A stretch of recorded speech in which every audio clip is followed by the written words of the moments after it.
চলুন 2026 সালের পশ্চিমবঙ্গ বিধানসভা নির্বাচন বিশ্লেষণ করি। নমস্কার, সালাম। আমি মোস্তাফিজুর রহমান, একজন পলিটিক্যাল স্ট্র্যাটেজিস্ট। প্রথমেই পশ্চিমবঙ্গের নবনির্বাচিত বিজেপি সরকারকে জানাই আন্তরিক শুভেচ্ছা ও সম্মান।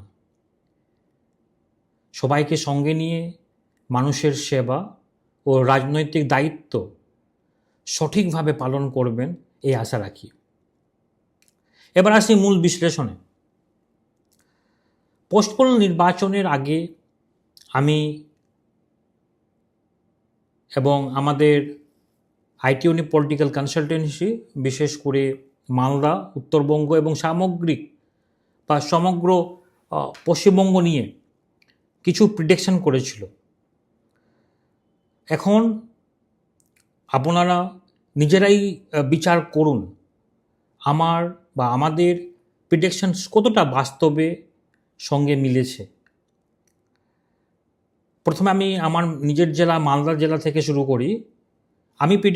আমরা প্রিডিকশন করেছিলাম বিজেপি পাবে 4 থেকে 6টি আসন এবং তৃণমূল পাবে 5 থেকে 7টি আসন এবং কংগ্রেস পাবে 0 থেকে 2টি আসন।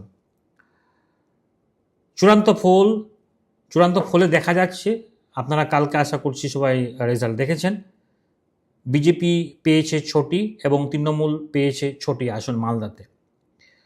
এই ক্ষেত্রে বলা যায় আমার প্রিডিকশন প্রায় 100% অ্যাকুরেট রয়েছে। আপনারাও অবশ্যই নিজের মতামত জানাবেন আমাদের এই প্রিডিকশনস কতটা সাকসেসফুলি আমরা করতে পেরেছি। ওকে, এই সমস্ত প্রিডিকশন ভেরি ইজি না, সমস্ত ডেটা ভিত্তিক অ্যানালিসিস করে গ্রাউন্ড রিপোর্ট নিয়ে আমাদের এই অ্যানালিসিস করানো হয়। 2021, 2016, 2021, 2024 নিরিখে আমরা এই সমস্ত প্রিডিকশন করা হয়েছিল। ওকে, চলুন এবার আসি উত্তরবঙ্গে। আমরা স্পষ্টভাবে বলেছিলাম উত্তরবঙ্গে বিজেপির শক্ত ঘাঁটি। সেই অনুযায়ী আমরা আমাদের প্রিডিকশন ছিল বিজেপি পাবে 35 থেকে 40টি আসন। রেজাল্টে দেখা যাচ্ছে বিজেপি পেয়েছে 40টি আসন পেয়েছে। আশা করছি আপনারা সবাই জানেন 54টি আসন রয়েছে উত্তরবঙ্গে, তার মধ্যে 40টি আসন বিজেপি পেয়েছে। আমরা বলেছিলাম 35 থেকে 40টি পাবে। এখন আপনারা বলুন এই প্রিডিকশনস কতটা সঠিক ছিল, অবশ্যই আপনারা কমেন্টে জানাবেন। আমার মতে সেটা 100% অ্যাকুরেসি রয়েছে। আপনার মতে আপনারা নিজে জানান কমেন্টে যে আমাদের প্রিডিকশনস কেমন। ওকে, এবার আসি দক্ষিণবঙ্গ। আমরা 2016, 2021, 2024 সালের নির্বাচন ট্রেন্ড বিশ্লেষণ করে বলেছিলাম দক্ষিণবঙ্গে বিজেপি পাবে 70 থেকে 85টি আসন, কিন্তু বাস্তবে বিজেপি পেয়েছে 166টি আসন। কেন এই বড় ফারাকটা কোথায়? ওকে, চলুন আমরা বিশ্লেষণ করি। এর মূল কারণটি হলো আমরা আমাদের প্রিডিকশনে মেরুকরণ বা পোলারাইজেশন ফ্যাক্টরটা সম্পূর্ণভাবে ধরে নিই। যদিও আমরা আগেই বলেছিলাম যদি মেরুকরণ ঘটে তাহলে 3% to 4% ভোট সুইং হতে পারে। এই বাস্তবে ঠিক সেটাই হয়েছে। এই ছোট ভোট সুইং বড় আসন পরিবর্তনের কারণ হয়েছে। কিন্তু শেষ একটাই কথা বলবো, রাজনীতিতে ডাটা, গ্রাউন্ড রিপোর্ট এবং সামাজিক আপনার মনুষ্যত্ব, এই তিনটি সমন্বয়ে চূড়ান্ত ফল নির্ধারণ করে। আপনারা অবশ্যই কমেন্ট করে জানান আমার এই বিশ্লেষণ ও প্রজেকশনস আপনারা কতটা সঠিক মনে করছেন। ওকে, 2026 ইলেকশনস সবকে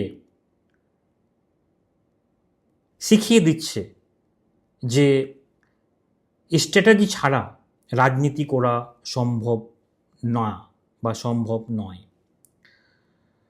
ওকে, চলেন এবার সম্পূর্ণ ওয়েস্ট বেঙ্গল নিয়ে আমরা পর্যালোচনা করি।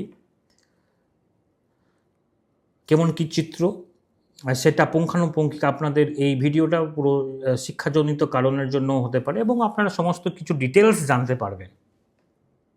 কারণ যে আপনাদেরকে আমি বলেছিলাম যে 5 তারিখ 4 মে রেজাল্ট, এবং 5 মে আমি সম্পূর্ণ বিশ্লেষণ নিয়ে আসব।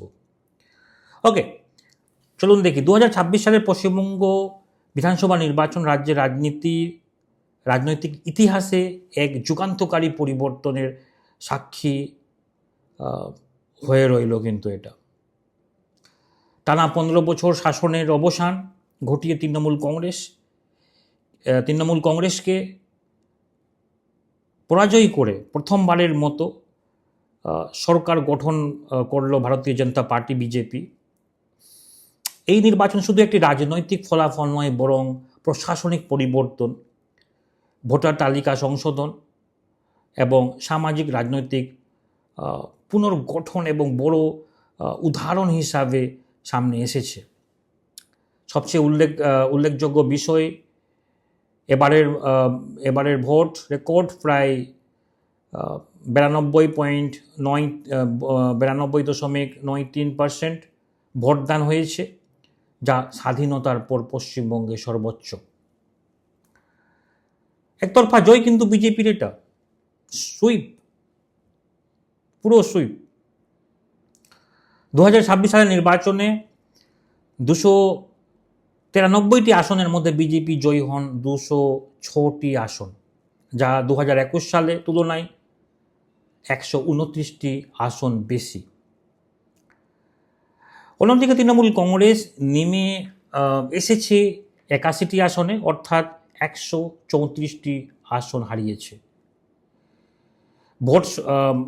ভোট শতাংশের দিক থেকেও বড় পরিবর্তন ঘটেছে। বিজেপি যেখানে 2021-এ প্রায় 34% ভোট শেয়ার ছিল, সেটা বেড়ে বিজেপির 45.84% বেড়েছে 2026 এই ইলেকশনে। টিএমসি যেখানে 48.02% ছিল, সেখানে টিএমসি পেয়েছে 2026 এই বিধানসভা ইলেকশনে 40.80%। সো 2021 সালে টিএমসি প্রায় 10% ভোট এগিয়েছিল। এখানে 2026 সালে বিজেপি প্রায় 5% এগিয়ে। মোট সুইং কিন্তু বুঝতে পারছেন, আশা করছি 15% সুইং জোন। ওকে, নির্বাচনের কেন্দ্রবিন্দুটা কি? এই নির্বাচনে সবথেকে বিতর্কিত ছিল কিন্তু এসআইআর প্রক্রিয়া। কি ঘটেছিল এসআইআরে?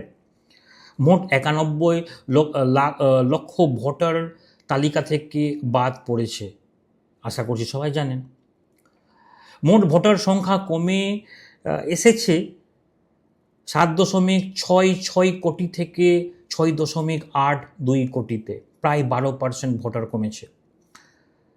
27 লক্ষ বিতর্ক আপনারা জানেন। এর মধ্যে 27 লক্ষ ভোটার লজিক্যাল ডিসক্রিপেন্সি, যেখানে বাদ দেওয়া হয়েছিল, যা মোট ভোটারের প্রায় 3.5% to 4%।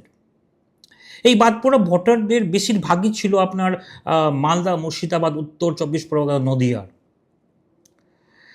এই অঞ্চলগুলি ঐতিহ্যগতভাবে তৃণমূলের শক্ত ঘাঁটি হওয়া রাজনৈতিক বিতর্ক বিতর্ক একদম তীব্র হয়। বুঝতে পেরেছেন তো? এই যে 4টা ডিস্ট্রিক্টের কথা বললাম, মালদা, মুর্শিদাবাদ, উত্তর 24 পরগনা এবং নদিয়া, ঐতিহ্যগতভাবে যদি আমি বলি তৃণমূলের শক্ত ঘাঁটি হয় রাজনৈতিক, সেটা বিতর্ক তীব্র হয় কিন্তু সেই সময়।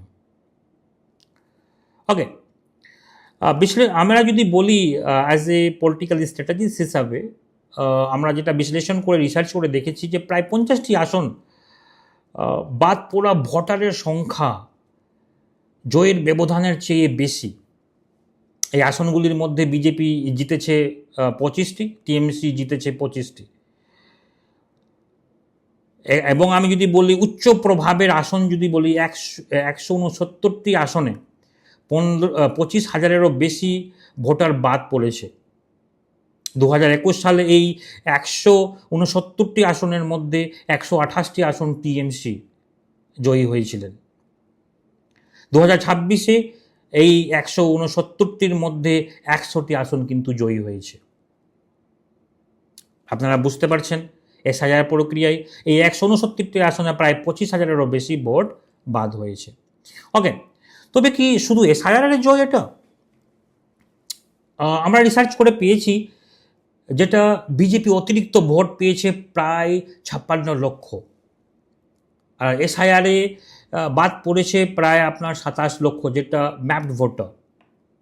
অর্থাৎ শুধু এসআইআর নয়, আরও বড় কাজ, আরও বড় কারণ বা কাজ রয়েছে। মূল কারণগুলো আমি যদি বলি, আমরা যেটা গ্রাউন্ড রিয়ালিটি এবং যেটা আপনারা নিজেও আলোচনা করেছেন আশা করছি, বুঝতে পারছেন, 15 বছরের অ্যান্টি ইনকামবেন্সি। দ্বিতীয় নম্বর মূল কারণ বিজেপির সাংগঠনিক বিস্তার। 3 নম্বর মেরুকরণের রাজনীতি। এগুলো কিন্তু মূল কারণ। এবং চতুর্থ সবথেকে বড় কারণ সংখ্যালঘু ভোটের বিভাজন। এই 3টি মূল কারণের জন্য বিজেপি আজকে 206টি আসনে জয়লাভ করেছে। ওকে, আমরা যদি দেখি সংখ্যালঘু ভোটার ভাঙন বড় ফ্যাক্টর কিন্তু এখানে। আপনারা যদি দেখেন তৃণমূল শক্তি ছিল সংখ্যালঘু ভোটারের ঐক্য, কিন্তু এই যে ইউপি এবং আইএসএফের মতো দল, এই নতুন দল ভোট ভাগ করে দেই, ফলে মানে বহু আসনে বিজেপি লাভবান হয়। যদি আমি বলি কোন আঞ্চলিক ফলাফল যদি বলি, কোথায় কার বেশি শক্ত ঘাঁটি বর্তমানে বিজেপি, আপনারা বুঝতে পেরেছেন উত্তরবঙ্গ তো টোটালি বিজেপির শক্ত ঘাঁটি, জঙ্গলমহল শক্ত ঘাঁটি এবং শিল্পাঞ্চল। এখন প্রায় দক্ষিণবঙ্গও মোটামুটি বিভিন্ন ডিস্ট্রিক্টে তার বিশেষ নিজের শক্ত ঘাঁটি হিসাবে উপস্থাপিত করেছে। টিএমসি কিছুটা টিকে রয়েছে দক্ষিণ 24 পরগনা এবং কলকাতার কিছু অংশ, তবে সব ক্ষেত্রেই ব্যবধান কিন্তু কমেছে আগে থেকে। ওকে, আমি যদি শেষে যদি বলি, পরিবর্তনের সঙ্গে বিতর্ক ও 2026 সালের যে নির্বাচন, বিজেপির উত্থানের যে প্রতিষ্ঠিত করেছে, তৃণমূল রাজনীতিতে ভিত্তি দুর্বল করেছে কিন্তু এই 2026-এ। যদি যেখানে আপনার বিজেপির ভিতকে প্রতিস্থাপিত করেছে, তেমন তৃণমূল একেবারে দুর্বল হয়ে পড়েছে। এখানে নতুন রাজনৈতিক সমীকরণ ঘটেছে। 27 লক্ষ ভোটার বাদ পড়া এই ম্যান্ডেটটা চিরকাল বিতর্কের মধ্যে কিন্তু রাখবে সবার মনে। শেষ কথা একটাই, এই নির্বাচনে শুধু সরকার পরিবর্তন নয়, এটি পশ্চিমবঙ্গের গণতান্ত্রিক যাত্রার এক নতুন অধ্যায়, যেখানে জয়ের পাশাপাশি প্রশ্নও সমানভাবে গুরুত্বপূর্ণ হয়ে উঠেছে। আমার এই বিশ্লেষণ কেমন লাগলো 2026 বিধানসভা ইলেকশনে, আপনারা অবশ্যই কমেন্টে জানাবেন। নমস্কার।